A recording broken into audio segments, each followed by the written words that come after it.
ഇന്ന് ഞാൻ സംസാരിക്കാൻ ഉദ്ദേശിക്കുന്നത് ഇൻസിനറേറ്ററുകളെ കുറിച്ചാണ്.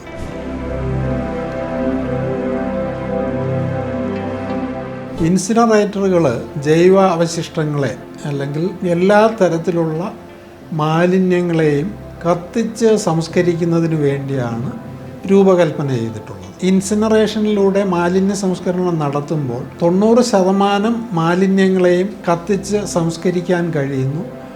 അതിൽ ഒരു 10% ആഷാണ്, അതായത് ചാരമായിരിക്കും അവശിഷ്ടമായി ഇൻസിനറേറ്ററുകളിൽ നിന്നും പുറത്തു വരുന്നത്. മാലിന്യങ്ങളെ കത്തിച്ച് സംസ്കരിക്കുന്ന സംസ്കരണ സംവിധാനമാണ് ഇൻസിനറേഷൻ എന്ന് പറയുന്നത്. മാലിന്യങ്ങൾ കത്തിച്ച് സംസ്കരിച്ച് ചില വിഭാഗം ഇൻസിനറേഷനിലൂടെ എനർജി റിക്കവറിയും സാധ്യമാകുന്നുണ്ട്. മാലിന്യ സംസ്കരണത്തിൽ ഇൻസിനറേറ്ററുകളുടെ റോള് എന്താണെന്ന് പരിശോധിച്ചാൽ, ഇൻസ്റ്റൻ്റായി മാലിന്യ സംസ്കരണത്തിനാണ് ഇൻസിനറേറ്ററുകൾ പ്രധാനമായും ഉപയോഗിക്കാവുന്നത്. ഇതിൽ നിന്ന് സംസ്കരണ ശേഷം ആഷായിരിക്കും, അത് ചാരമായിരിക്കും പുറത്തേക്ക് വരുന്നത്. സാധാരണഗതിയിൽ ഇൻസിനറേറ്ററുകൾ ഉപയോഗിക്കുന്നത് ഹസാഡസ് ആയിട്ടുള്ള വേസ്റ്റ് സംസ്കരണത്തിനും ഇൻഫെക്റ്റഡ് ആയിട്ടുള്ള വേസ്റ്റ് സംസ്കരണത്തിനും വേണ്ടിയാണ് ഇൻസിനറേറ്ററുകൾ സാധാരണഗതിയിൽ ഉപയോഗിച്ച് വരുന്നത്. ഇൻസിനറേറ്ററുകൾ സ്ഥാപിക്കുമ്പോൾ ചില കാര്യങ്ങൾ പ്രത്യേകം ശ്രദ്ധിക്കേണ്ടതുണ്ട്. അതായത് മലിനീകരണ നിയന്ത്രണ ബോർഡ് അനുശാസിക്കുന്ന നിയമങ്ങൾ പാലിച്ചു വേണം ഇൻസിനറേറ്ററുകൾ സ്ഥാപിക്കുന്നതിന്. ഇത് പ്രധാനമായും 2 ചേംബറുകൾ ഇൻസിനറേറ്ററുകൾക്ക് ആവശ്യമാണ് എന്നുള്ളതാണ് പ്രധാന നിയമം.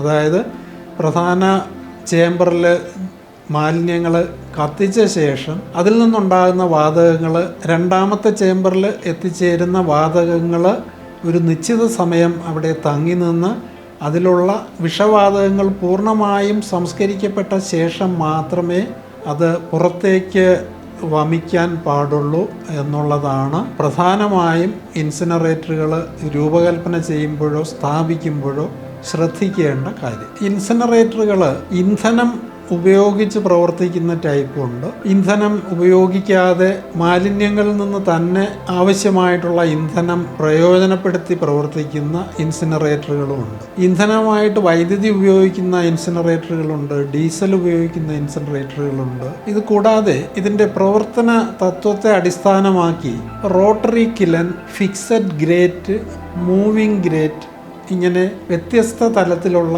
പ്രവർത്തന തത്വങ്ങളിൽ പ്രവർത്തിക്കുന്ന ഇൻസിനറേറ്ററുകളും ലഭ്യമാണ്. ഇൻസിനറേറ്ററുകൾ ഉപയോഗിക്കുമ്പോൾ അതിൻ്റെ ഒരു അടിസ്ഥാന തത്വം എന്ന് പറയുന്നത് നോൺ റീസൈക്ലബിൾ, അതായത് നമുക്ക് ഒരു രീതിയിലും പുനരുപയോഗം ചെയ്യാൻ കഴിയാത്ത മാലിന്യങ്ങളെ സംസ്കരിക്കുന്നതിനാണ് ഇൻസിനറേറ്ററുകൾ ശുപാർശ ചെയ്യുന്നത്. ഇൻസിനറേറ്ററുകളിൽ ഒരു കാരണവശാലും ഇലക്ട്രോണിക് വേസ്റ്റ് സംസ്കരിക്കാൻ പാടില്ല. ആ കാര്യം പ്രത്യേകം ശ്രദ്ധിക്കേണ്ടതുണ്ട്. ഒരു ഇൻസ്റ്റിറ്റ്യൂഷനിൽ ഇൻസിനറേറ്റർ സ്ഥാപിക്കാൻ തീരുമാനമെടുത്താൽ അതിന് ആ സ്ഥാപനത്തിലുണ്ടാകുന്ന വേസ്റ്റിൻ്റെ ക്വാണ്ടിറ്റി, അതിൻ്റെ സ്വഭാവം, അത് ഏതൊക്കെ തലത്തിലുള്ള വേസ്റ്റാണ് എന്നത് മനസ്സിലാക്കി വേണം ഒരു ഇൻസിനറേറ്റർ സ്ഥാപിക്കേണ്ടത്. ഇൻസിനറേഷൻ എന്ന് പറഞ്ഞാൽ മറ്റ് സംസ്കരണ മാർഗങ്ങളൊന്നും മുന്നിലില്ല എങ്കിൽ മാത്രം ചിന്തിക്കേണ്ട ഒരു സംസ്കരണ മാർഗമാണ് ഇൻസിനറേഷൻ. കാരണം അത് ഒരു ഇൻസിനറേറ്റർ പ്രവർത്തിപ്പിക്കുന്നതിനുള്ള നടപടിക്രമങ്ങൾ പാലിച്ച് മാത്രം പ്രവർത്തിപ്പിക്കേണ്ട ഒരു ഉപകരണമാണ്.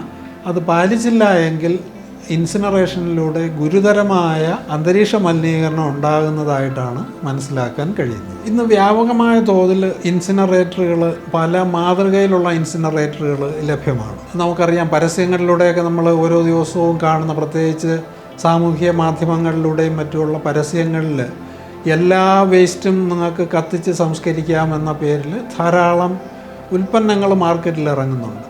അതിൽ പ്രധാനമായും ഡയപ്പറുകളും നാപ്കിനുകളും ഒക്കെ കത്തിച്ച് സംസ്കരിക്കുന്നതിന് ഉള്ള ഇൻസിനറേറ്ററാണ്. ഇതിനകത്ത് എല്ലാ വേസ്റ്റും സംസ്കരിക്കാമെന്ന പേരിൽ ഇൻസിനറേറ്ററുകൾ ലഭ്യമാണ്.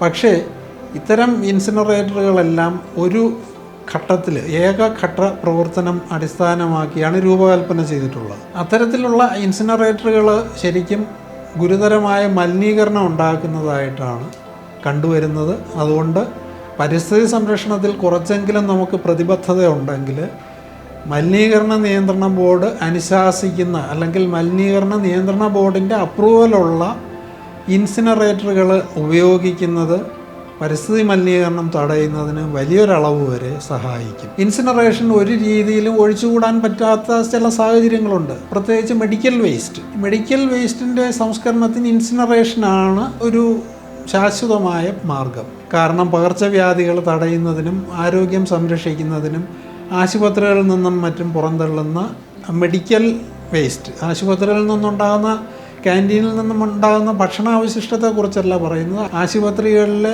രോഗികളുടെ ശുശ്രൂഷയുമായി ബന്ധപ്പെട്ട് മെഡിക്കൽ ഫീൽഡുമായി ബന്ധപ്പെട്ടുണ്ടാകുന്ന വേസ്റ്റ് സംസ്കരിക്കുന്നതിന് ഇൻസിനറേഷനാണ് ഉപയോഗിക്കുന്നത്. അത് സാധാരണ ഇൻഡിവിജ്വലായിട്ട് നമ്മൾ സാധാരണ മാർക്കറ്റിൽ കാണുന്ന ഇൻസിനറേറ്റർ വാങ്ങിച്ചല്ല ഉപയോഗിക്കുന്നത്. ഇതിന് ശരിയായ വിധത്തിൽ നടപടിക്രമങ്ങൾ പൂർത്തിയാക്കി ഇൻസിനറേഷൻ പൂർത്തീകരിക്കുന്ന ടൈപ്പിൽ ഉള്ള ഇൻസിനറേറ്ററുകളാണ് ഇതിനായിട്ട് ഉപയോഗിക്കേണ്ടത്.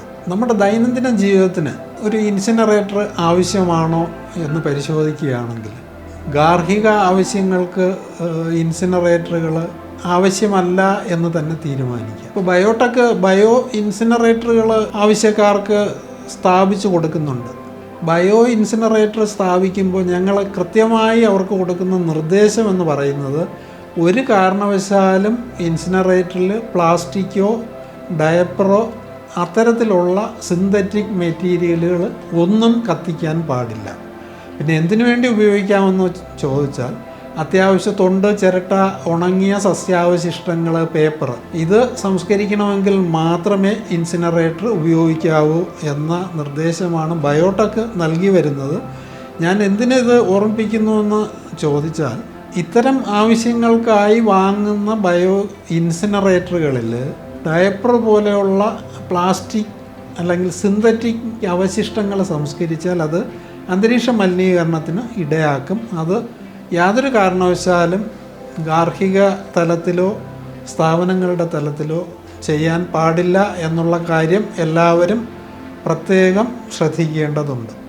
എന്നാൽ ഈ പ്രശ്നങ്ങൾ എങ്ങനെ ഒരു പരിഹാരം ഉണ്ടാക്കാമെന്ന് നോക്കിയാൽ പഞ്ചായത്ത് തലത്തിലായാലും മുനിസിപ്പാലിറ്റികളിലായാലും ഒരു വാർഡ് തലത്തിലെങ്കിലും ഒരു കോമൺ ഇൻസിനറേഷൻ സിസ്റ്റം മലിനീകരണ നിയന്ത്രണ ബോർഡ് അനുശാസിക്കുന്ന മാനദണ്ഡങ്ങൾ പാലിച്ചുകൊണ്ട് പ്രവർത്തിക്കുന്ന ഇൻസിനറേറ്ററുകൾ സ്ഥാപിക്കാവുന്നതാണ്. ഇതിന് വലിയ സ്ഥലമൊന്നും ആവശ്യമില്ല. വളരെ ചുരുങ്ങിയ സ്ഥലത്ത് തന്നെ സ്ഥാപിച്ച് പ്രവർത്തിപ്പിക്കാവുന്ന ഇൻസിനറേറ്ററുകൾ ഇന്ന് ലഭ്യമാണ്. അതിന് മലിനീകരണ നിയന്ത്രണ ബോർഡിൻ്റെ മാനദണ്ഡങ്ങൾ പാലിക്കണം എന്ന് മാത്രമേ ഉള്ളൂ. അപ്പോൾ ഇത്തരത്തിൽ ഒരു കോമൺ ഇൻസിനറേറ്ററുകൾ സ്ഥാപിച്ചാൽ നമുക്കിന്ന് പ്ലാസ്റ്റിക് വേസ്റ്റ് കളക്ഷന് വീടുകളിൽ വന്ന് ജൈവം അല്ലാത്ത അജൈവ മാലിന്യങ്ങൾ ശേഖരിക്കുന്ന ഒരു സംവിധാനം കൃത്യമായിട്ട് പ്രവർത്തിച്ചു വരുന്നുണ്ട് മിക്കവാറും എല്ലാ സ്ഥലങ്ങളിലും. മറ്റ് സ്ഥലങ്ങളിലേക്ക്, ഇത്തരം സംവിധാനം ഇല്ലാത്ത സ്ഥലങ്ങളിലേക്ക് അത് വ്യാപിച്ചുകൊണ്ടിരിക്കുകയാണ്. അപ്പോൾ ഇതിനോടൊപ്പം തന്നെ കത്തിച്ച് സംസ്കരിക്കേണ്ട ഡയപ്പർ പോലെയുള്ള അവശിഷ്ടങ്ങളെ പ്രത്യേകമായി സംഭരിച്ച് ഒരു കോമൺ ഇൻസിനറേറ്ററിൽ കൊണ്ടുവന്ന് സംസ്കരിക്കുന്നതിനുള്ള ക്രമീകരണം തദ്ദേശ സ്വയംഭരണ സ്ഥാപനങ്ങളുടെ മേൽനോട്ടത്തിൽ നടപ്പാക്കാൻ കഴിഞ്ഞാൽ ഇന്ന് ഉണ്ടായിക്കൊണ്ടിരിക്കുന്ന അന്തരീക്ഷ മലിനീകരണം വലിയൊരളവ് വരെ നിയന്ത്രിക്കാൻ സാധിക്കും. കാരണം ഇപ്പോൾ യാതൊരു മാനദണ്ഡവും ഇല്ലാതെ ഡയപ്പറും നാപ്കിനും എല്ലാം ഒരു ഇൻസിനറേറ്റർ വാങ്ങിച്ചു വെച്ച് അതിലങ്ങ് കത്തിക്കുന്ന ഒരു സംവിധാനം നിലവിലുണ്ട്. അത് പരിസ്ഥിതി സംരക്ഷണവുമായി ബന്ധപ്പെട്ട് പ്രവർത്തിക്കുന്നവർ ശ്രദ്ധിച്ച് നമ്മൾ ഇത് പാടില്ല എന്ന് പറയുമ്പോൾ അതിന് ഒരു ആൾട്ടർനേറ്റീവ് സൊല്യൂഷൻ കൂടെ നൽകേണ്ടതുണ്ട്. അതിനാണ് ഞാൻ നേരത്തെ സൂചിപ്പിച്ചതുപോലെയുള്ള കേന്ദ്രീകൃത ഇൻസിനറേറ്ററുകൾ ഏറ്റവും ചുരുങ്ങിയത് ഒരു വാർഡ് തലത്തിലെങ്കിലും സ്ഥാപിച്ച് അന്തരീക്ഷ മലിനീകരണം ആ നിലയിൽ, അതായത് ഇത്തരം മാലിന്യങ്ങൾ കൊണ്ടുണ്ടാകുന്ന നമ്മുടെ മാറി വരുന്ന ജീവിത രീതി അനുസരിച്ച് കൊച്ചുകുട്ടികളും പ്രായമായവരും വൃദ്ധജനങ്ങളും എല്ലാം തന്നെ ഡയപ്പറുകളും നാപ്കിനുകളും ഒക്കെ വ്യാപകമായി ഉപയോഗിച്ചു വരികയാണ്. ഇത് ദൈനംദിനം ഇതിൻ്റെ അളവുകൾ കൂടി വരികയാണ്. എന്നാൽ ഇത് നിർമ്മിച്ച് നൽകുന്ന ഒരു സ്ഥാപനങ്ങളും ഒരു കമ്പനികളും ഇതെങ്ങനെ സംസ്കരിക്കണമെന്നൊരു നിർദ്ദേശം ഇത് വാങ്ങുന്ന ഗുണഭോക്താക്കൾക്ക് നൽകുന്നുമില്ല. അങ്ങനെ വരുന്ന സാഹചര്യത്തിൽ ഇതിലൂടെ ഉണ്ടാകുന്ന മലിനീകരണം തടയുന്നതിന് ഏറ്റവും അനുയോജ്യമായ മാർഗം വാർഡ് തലത്തിലോ അല്ലെങ്കിൽ ഒരു റെസിഡൻഷ്യൽ അസോസിയേഷൻ തലത്തിലോ ഒക്കെ കോമൺ ഇൻസിനറേറ്ററുകൾ സ്ഥാപിക്കുന്നത് ഇത്തരം സിന്തറ്റിക് അവശിഷ്ടങ്ങളിൽ നിന്നുള്ള അന്തരീക്ഷ മലിനീകരണം തടയുന്നതിന് വലിയൊരളവ് വരെ സഹായകരമായിരിക്കും.